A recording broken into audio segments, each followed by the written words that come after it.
It's really important to us that we parent the boys equally, and not knowing their biology helps us do that. Polyfamily Season 1, Episode 1 recap, and I promise after this one, we're not going to talk about them for a few days. We need to move on to something else, and then we'll come back to this because anyway. But you admit that you would treat the children differently, or someone in your family would treat the children differently were they to know biology. Well, then maybe don't co-parent with that person. I don't know. Remember when I was like, oh, this is going to get a lot worse in the coming days? Well, it just keeps getting worse every day. This is a Reddit post that came out last night from someone who is related to people in this situation, not to mention messages that have been sent to content creators from people who have known them from all walks of life, confirming that in certain communities they are no longer allowed because of Sean's behavior. They have worries about how he treats the other kids, lots of stuff like that. It is a very long post. This is only a portion of it, so I would suggest go to Reddit and read it yourself. Now, I covered a lot of basic information in the other videos, which you can go to the playlist this is in and watch those. However,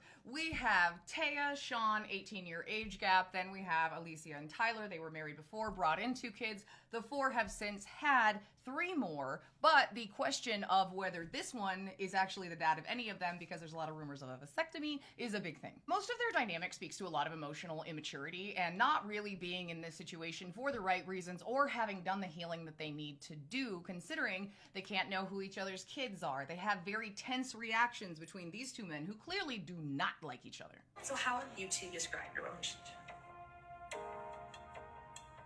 I think our relationship is we live together, we have mutual partners, and we parent together. But if we were in this situation, we probably wouldn't be friends. Certainly the person you should be building a life with and co-parenting with, absolutely. And I get co-parenting with someone difficult, absolutely, but I don't have to live in the same house with him, so there's that. They talk a lot about boundaries and how they have had situations that they had to build boundaries around, like one couple would be hanging out chilling and the other couple's hanging out chilling, and they end up having snuggle time, you know what I'm saying? And the other partners felt kind of weird about that. So, depending on whose night it is, you can't do the thing. So, I mean, if that's their boundary, that's whatever. You get to make up your own rules, cool, whatever. Of course, this is gonna bring up feelings for anyone, and some of those feelings seem somewhat valid, considering Alicia was worried that Tyler will end up liking Taya more than her, and honestly, it does read that way in the show. Not to mention, Tyler just changed his profile picture, but before it was just a picture of him and Taya. They talk about how they don't always love sleeping with the partner they're assigned to that night, don't love the language, but it's hard because Sean snores, could have guessed that, and Tyler doesn't have an upper lip. This next one, I didn't see a lot of people pick up on this, and I think it's interesting because the dynamic between the women is also pretty competitive, and Taya says that that's because of Alicia. Alicia looks at how much they're snuggling or when or as a competition, however, then says this. I think it's a competition. I think that she doesn't want to know how often is a big part of it and how key it is, because neither of those things are things she wants to do. And she doesn't want to feel like she has to keep up with me. Oh, I know people really loved Taya in the show, which I thought was kind of interesting because with that comment, that was a comment that was designed to hurt somebody's feelings. Period. The way she smiled at the end, all of that, plus how she's blocking anyone who brings up all of this stuff with Sean, and the way that she's spoken to people that shall not be named, threatening lawsuits, all of this stuff. Pattern recognition that comes with a life of trauma and neurodivergence. What can I say? Then we jump over, and this is actually a TLC classic. You'll see it with every single one of these shows. They do a grocery trip at first to show like how it works, right? So Sean and Alicia go grocery shopping where he argues with basically everything she says, and then she says, we need a fly swatter. Oh, we do need a fly swatter. No, we don't. We do.